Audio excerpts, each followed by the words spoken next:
Hi, my name is Ben. I'm one of the personal trainers down here at Stockport Sports Village, Woodley, Life Leisure.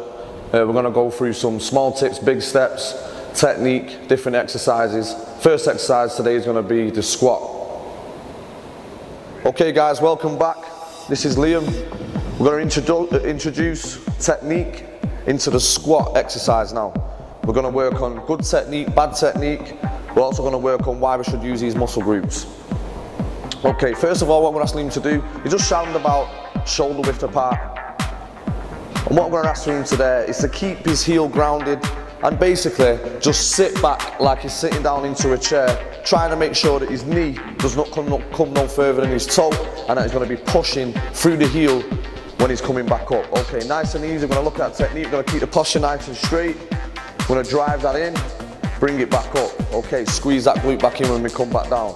Okay, so as he comes down, he drives back up, nice and controlled. This is a bodyweight exercise. Bodyweight is enough for the big muscle group, which is the quad, the hamstring and the glutes, that you're basically contracting more than any other muscle group in the body at this point. Your core's interacting because you're trying to stay straight, and on the posture analysis, keeping the back straight, core nice and tight, spine neutral, chest proud, good technique. What we don't want is a heel coming off the ground, especially with females. Your pelvic girdle's designed a little bit. As you come in, your knees tend to bellow in.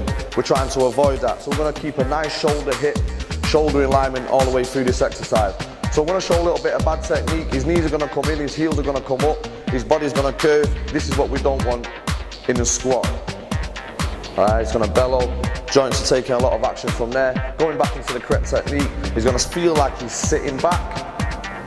Bend from the knee, down towards the floor.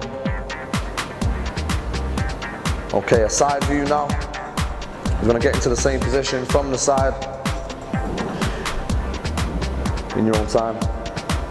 So he's driving down, his knee nicely placed in behind the toe. Again, he's sitting behind, he's got that nice 90-degree angle, try and keep his chest up, just be conscious of that movement. Okay, alternatively, just grab the chair. If he wants to panic, or it feels unsafe, or it feels like an insecure movement, well, that's okay. Let the muscle memory sink. Sit a chair or a weight bench in the gym just behind you. You're going to do the same exercise. If you can get that low and touch the seat, great. If you're going to drop back, you're going to drop back safely into the chair. So we're just going to go through that again. So exactly the same technique. He's going to find it, touch in. That's all right. He's lost the contraction, come back up. You don't have to go all the way down. You can just go as far as you can go. Use that flexibility, drive back up, but he's safe. The chair's behind him, you can feel that movement unsinking from the body, unnatural. So sync that movement, get that natural feeling, and progress to the next stage. Okay, very simply for the next stage, all we're going to do today, you would add weight to the squat.